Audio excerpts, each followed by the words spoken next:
Welcome to the Building Science Podcast. Welcome to the Building Science Podcast. Bringing the human factor to construction, design, and architecture.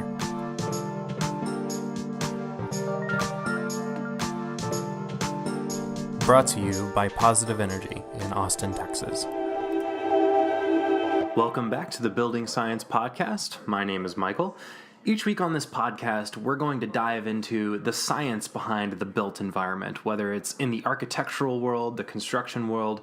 We're really digging into the issues that directly affect your health, your safety, and the durability and sustainability of the buildings and homes that you occupy each day of your life. In this week's episode, we're going to explore something that most of you are probably very familiar with, but don't really know a lot about, and that is glazing, or what you might think of as glass.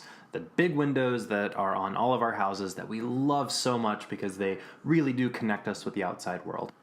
Kristof had the opportunity to interview Matthew Tanteri this week, who's a lighting consultant, and I'm really excited for you guys to get to tune into their conversation. Take it away, Kristof. Okay, so hello, welcome to our Building Science Podcast. Today we're going to be talking about glazing and comfort. And I think that we all know, but we're going to be talking about the whys of this one. I think we all know that getting the glazing right is definitely central to the look and definitely central to the feel of a building. It could be said that no other single component can be so impactful to making a difference between the design that works and one that does not. And today we're going to be talking about what it means for a design to work. And Matthew and I are kindred spirits and have discovered that we both recognize that we believe that buildings exist to deliver comfort. More broadly, the performance factors that are attributed to buildings are, of course, comfort, health, good indoor air quality. We want buildings to be durable, we want them to last a long time, of course, and we want them to be energy efficient. In that hierarchy, a good building scientist, in my opinion, focuses on the health and comfort of the occupants. So that's what we're going to be talking about today. We're going to be talking about glazing from a health and comfort standpoint. And it appears, making decisions on glazing design appears deceptively simple, but it's actually a rich and nuanced blend of engineering and basic physics. It's a bit of an art.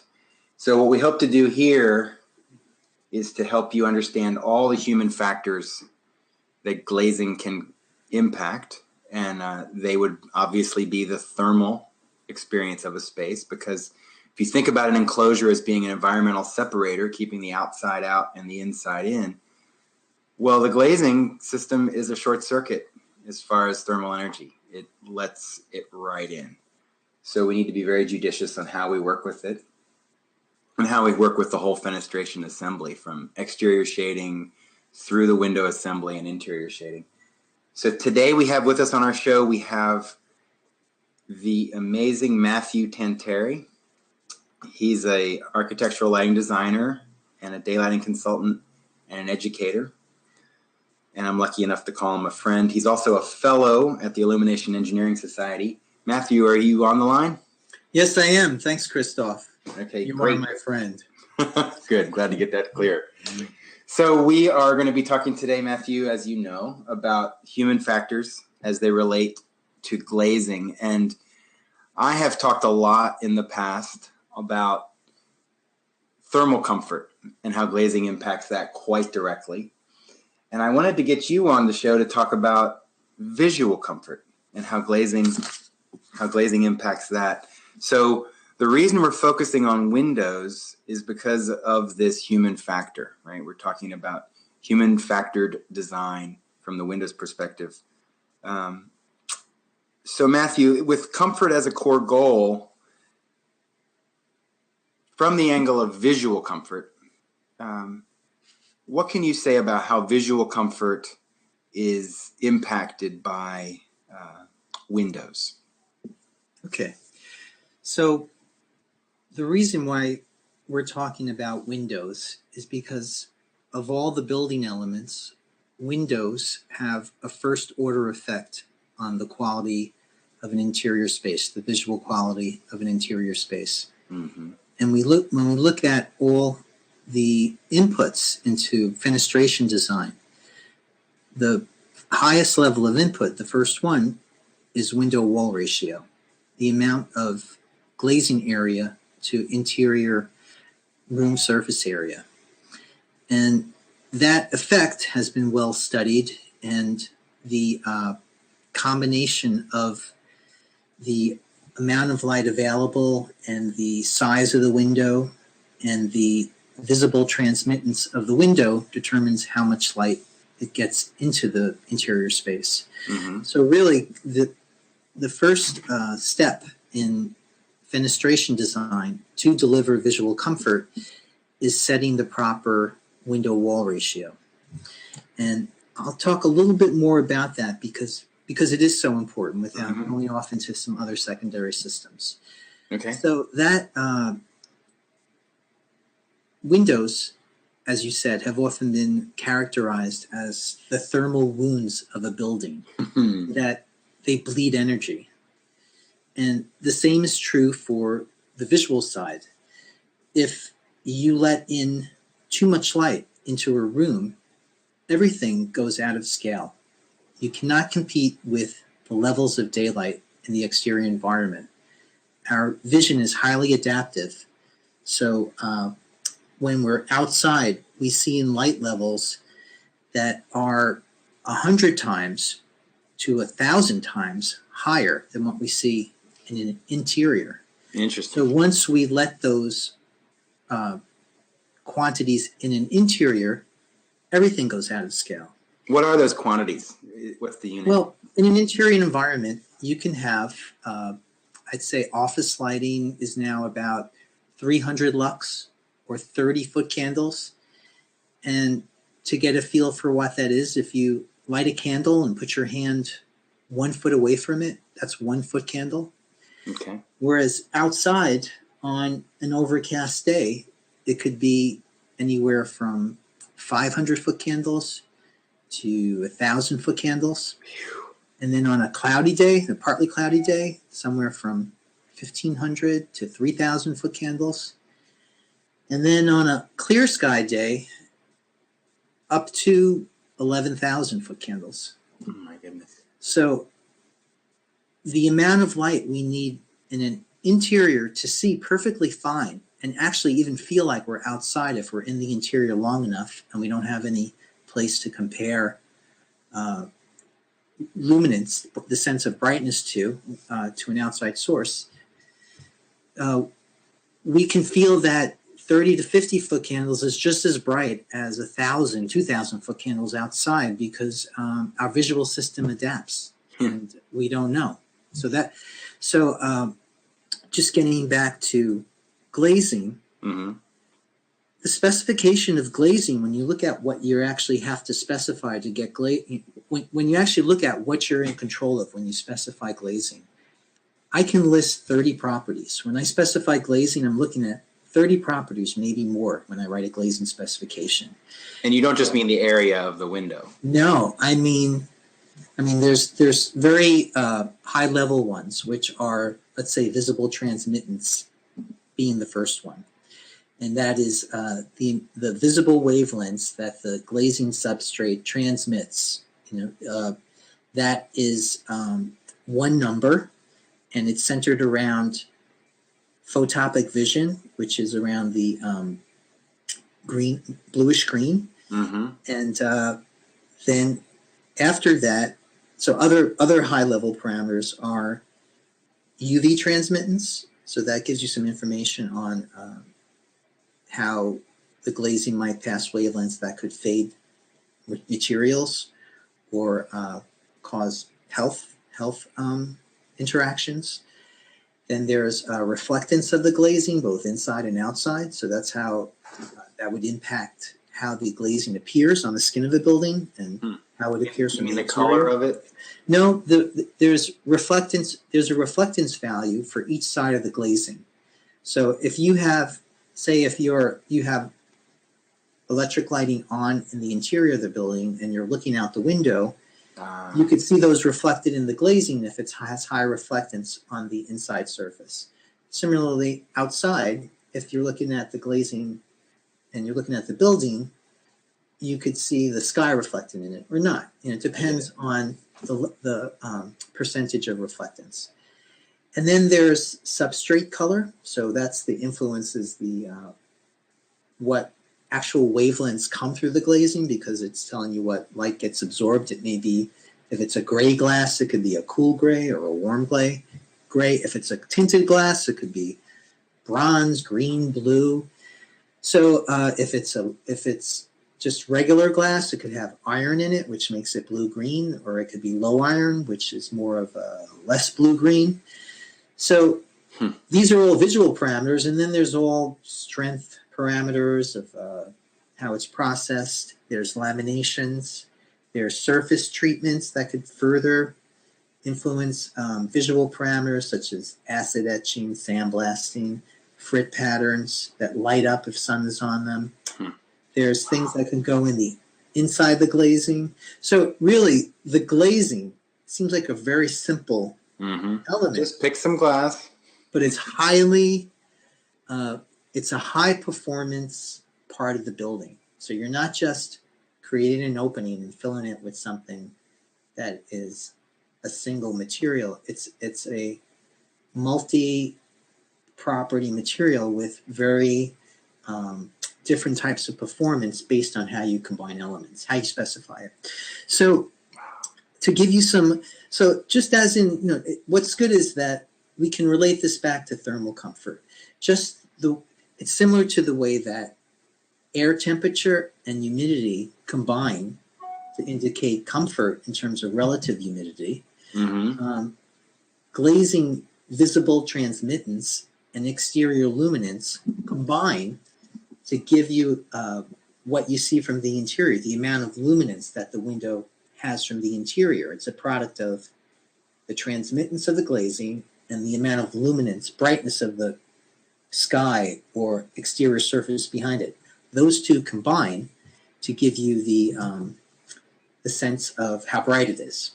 And then it's similar to thermal comfort, the multi-parameters of thermal comfort, in that now you've got a window with a certain luminance, which I can measure with a tool. What's next to it? Like, what is the brightness of the wall in between the window? Because you have to look at the two next to each other to understand the range. And if the range is somewhere within 4:1, 5:1, it could be comfortable. When it starts to go beyond 10:1, it starts to become uncomfortable. And then if you get into ranges like 40:1, you can start to get a headache. Wow. So it's very measurable, but it has to be measurable from the view of the occupant. Like say the occupant at the desk. And since we're focused on residential, maybe it's the occupant at the dinner table or at their desk. Or the kitchen sink. Or the kitchen sink, right, performing a task, maybe in their bathroom with a skylight or a window that's nearby. So, but light is light, and it's just the same would be true if it was electric lighting. Like think of like if you set up a fluorescent troffer with white translucent diffuser and you looked right into it, what's that experience? Well, the brightness of that type of fixture is similar to the brightness of looking out a window at even an overcast sky. So we have to, even though our brain tells us, oh, this is a natural experience and we should adapt to this natural experience, once we start to hit these thresholds of luminance, our body reacts with okay, squint. If I can't squint, and I'm trying to read something, I will keep going until I get a headache, or until I am so frustrated I have to leave. I can't survive. So with glazing, we're going to return to in our presentation, which we're going to be doing in less than a month, I believe. Yeah, July. I'll talk about some of the glare metrics. It's still a very, there's ways to come up with glare metrics that say whether something is acceptable or unacceptable, or there's perceptible glare or imperceptible glare, it's still not quite a hard science, similar to the way thermal comfort is expressed as double negatives. It's implicitly subjective. There's no way around it. Okay, so that covers like why we're talking about glazing, why we focused on glazing. Mm-hmm. Yeah, I liked your double negative comment there. So when instead of saying your occupant is going to be happy, the engineering approach would be to say they're not going to be unhappy. Correct. Yeah, I like that.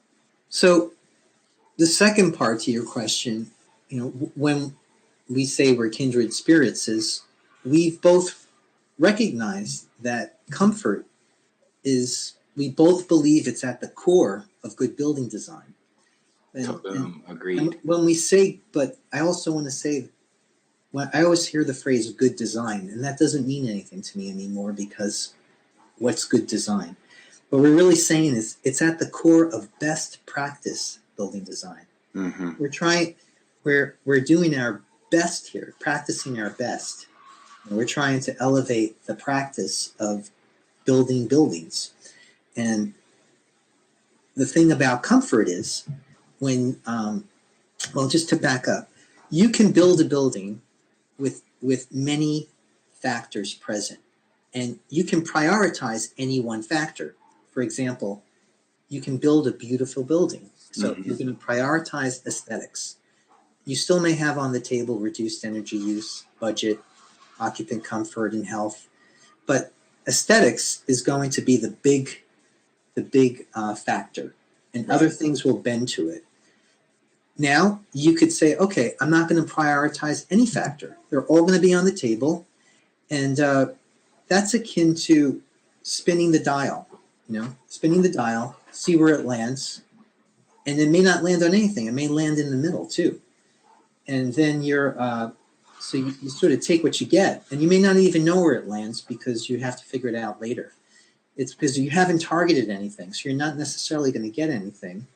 You might, though. You might get lucky. You might be unlucky. But the reason why we believe comfort is at the core of best practice design is because there's really two things going on. You're designing for the performance of the building, but more importantly, you're designing for the experience of the occupant in the building. Those are the two things that have to happen together to have success. You can have a beautiful building that uses low energy. If the occupant doesn't want to be in the building is empty, or the room is empty. It's using energy for no good reason. Or you can have a building that feels great, but it's not a cool building, right? It's not like, oh, this is a great building to hang out in. But you know what? I'm pretty comfortable in there. Now, people may stay in there if they acknowledge how great comfort is, but we all want to be in cool places, don't we? I mean, we want to be in. Especially here in Austin. Is it 2030 yet, or is it still? No, it's still 2015. But it feels like it's 2030 already. So I want to be where it's happening. And so I want to be in the coolest looking building, and I want to be comfortable. So occupant comfort is really where those two things, the building, the performance of the building, which, I'm saying energetic performance, low energy use. Mm-hmm. Durability would be in there. Durability. And the experience of the building from the occupant's side, it's where those two overlap. Right.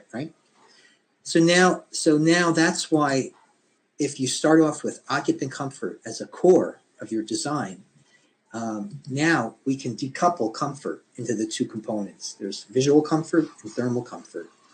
And that's where we can start to look at how the multiple variables in each of those states of mind or states of being, how they interplay. Not necessarily that they interplay with one another, but that just acknowledging that the overall state is dependent on multiple variables. Right. And, they are part of the design parameters you have. Mm-hmm. Right? You have, when you come to a design problem, there's really two types of parameters. You have context parameters and you have design parameters. Right. Context parameters are present, right? They're the climate, orientation. say it's a strong context. Well, it depends on how you came into the project. If the building exists, that's a context parameter. Oh, I see. If the budget can't be changed, that's context parameter. If the things that are set that can't be changed, they're taken out of design because you can't do anything with them. And things may shift from design into context and from context into design. But overall, design is taking the parameters that can change and using design to get the best outcome, to hit the design intent. So Right. our ability to take comfort, bring it into the early stage of design, get good at manipulating design parameters, and prioritizing comfort, but also bringing up other important parameters such as aesthetics, low energy use. That brings us closer to success, right? We know that the greatest chance for success is when an occupant is happy, their experience is positive, and the building is performing well.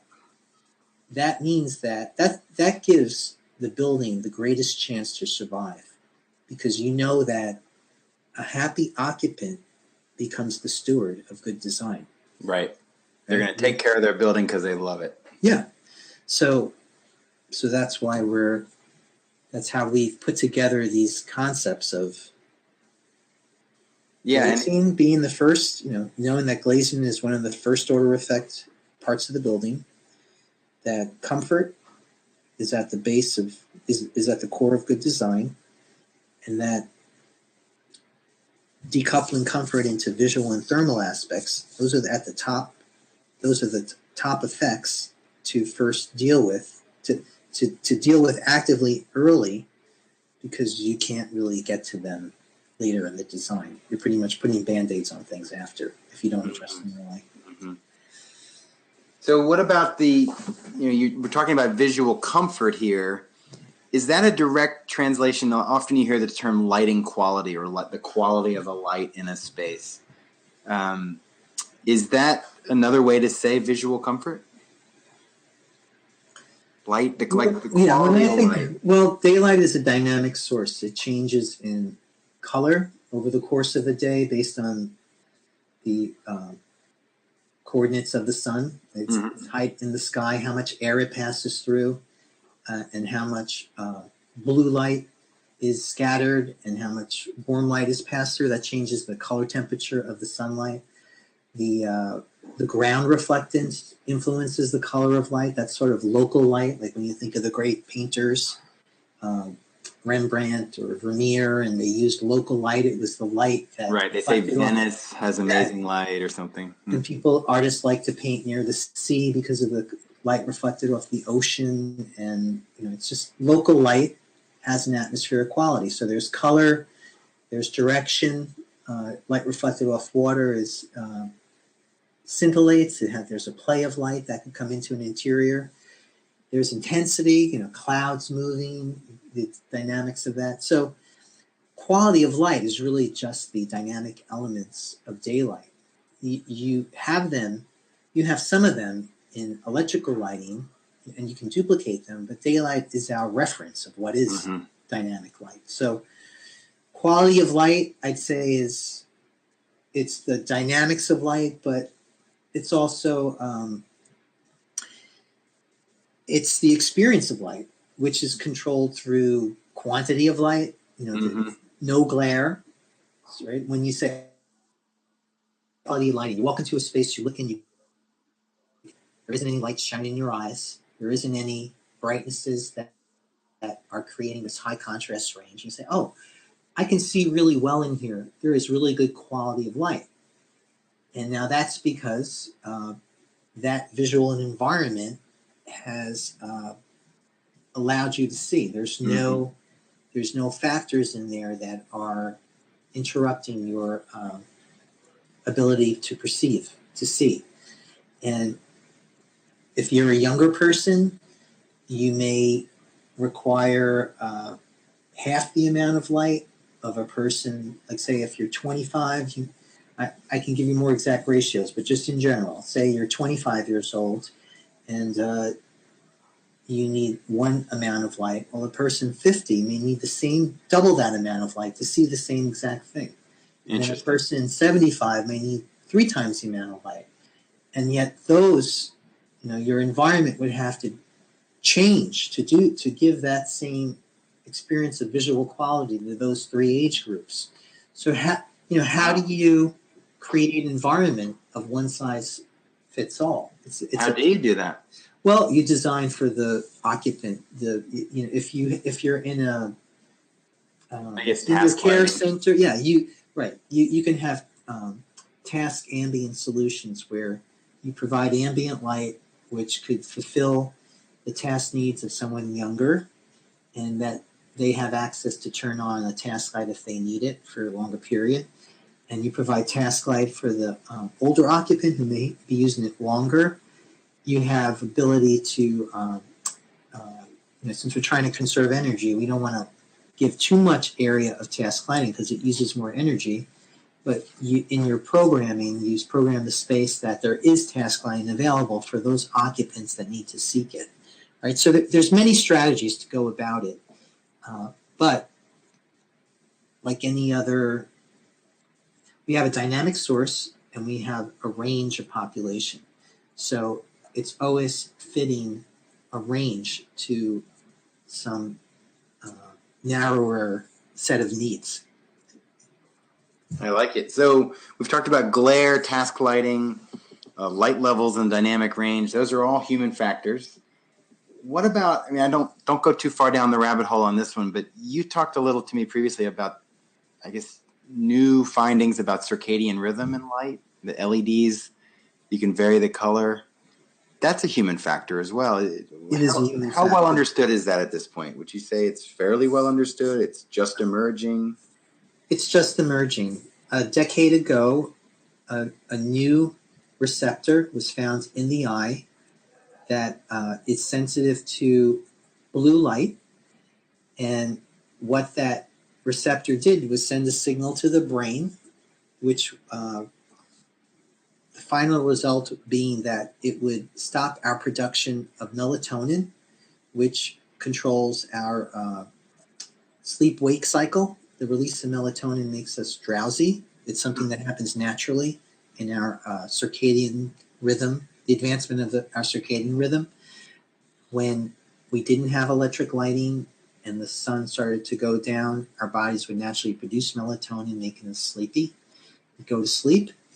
Then as the sun came up and the sky got blue, those short wavelengths would go into our eyes, I believe through our eyelids, and we would stop producing melatonin and wake us up. You're saying it goes right through your eyelids? That is my understanding, that these short wavelengths of light, they go through your thin-skinned eyelid and stop the production of melatonin. It's part of our... And there's also some cells, I believe, on the face that can pick up the light directly. Mm-hmm. So there's known effects of that short wavelength light, bluish light, stops our production of melatonin, keeps us up. But then there's also other effects that have been discovered, which is we need short wavelength light in the morning at a sufficient dosage in order to entrain our circadian rhythm, to actually tell us that, okay, the day has started, we're going to get going with shutting down melatonin, but then we're going to start producing melatonin at some interval from now, which varies for each person, whether they're phase advanced or phase delayed. Like some people have short days, some people have long days. Interesting. But that's what the entrainment does, is it sets the day. If we had no light, we'd each be going on our own day cycle, which could vary. We'd have some people sleeping earlier than others. You'd go out of sync. So the natural course of the day is what's syncing us all together. Now, what makes it very hard is that because we're all different in our phase place, advanced or delayed, and because we all have varying amounts of melatonin in our body at any one time, there's no one size fits all for when to give light to people or how much. You really have to know what the physiological state is of each person to prescribe them the right thing. And we are there. I mean, I think we're right there. Yeah. This year, the watch, right, came out. We're monitoring our heartbeat, our blood pressure. How far away from are we of sending an app that knows our melatonin level and what we have to do that day?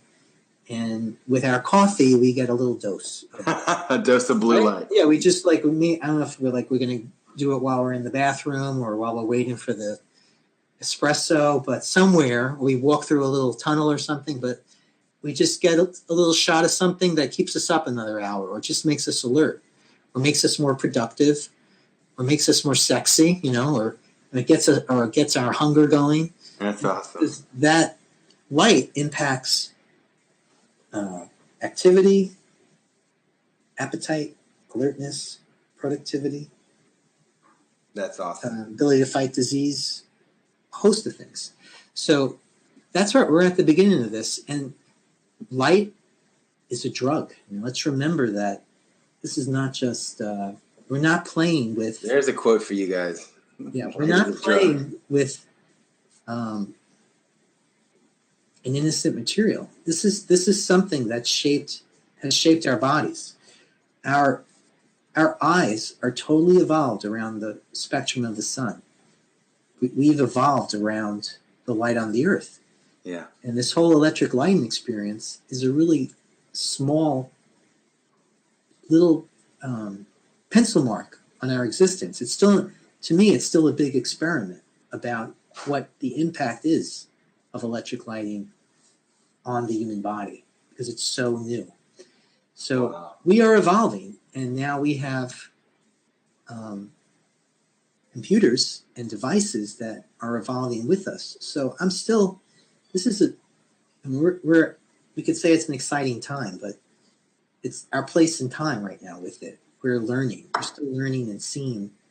I'm not sure really I am looking forward to seeing technology more embedded, but always dubious about claims about certain things. So I take things with a grain of salt. We want as little technology as we can have to have the best experience as we can have. So just to bring it back down to a building, the selection of windows, you're in control. I mean, we can design good buildings and make smart glazing selections and use what we know in the basic design of the building, even before we get too complicated with our devices. So that's a great overview. Yeah.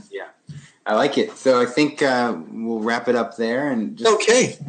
For me to summarize what you said, you're basically saying we don't design the glazing for the buildings per se. We design the glazing for the occupant experience of the building. Mm-hmm. Yeah, and it impacts both. So yeah, the larger quote, I believe this is from Robert Bean. Amazing man. You should go to his website, healthyheating.com sometime, you guys listening. But he has often said, if you design around the occupants, good buildings will follow. I might have butchered the quote, something like that. But this idea of human factors, and if you design around human factors, you'll end up with good buildings. It's just a great win-win. Well, thank you very much, Matthew. That was really an exciting discussion. Okay. Look forward to talking to you again. Thank you, Kristof.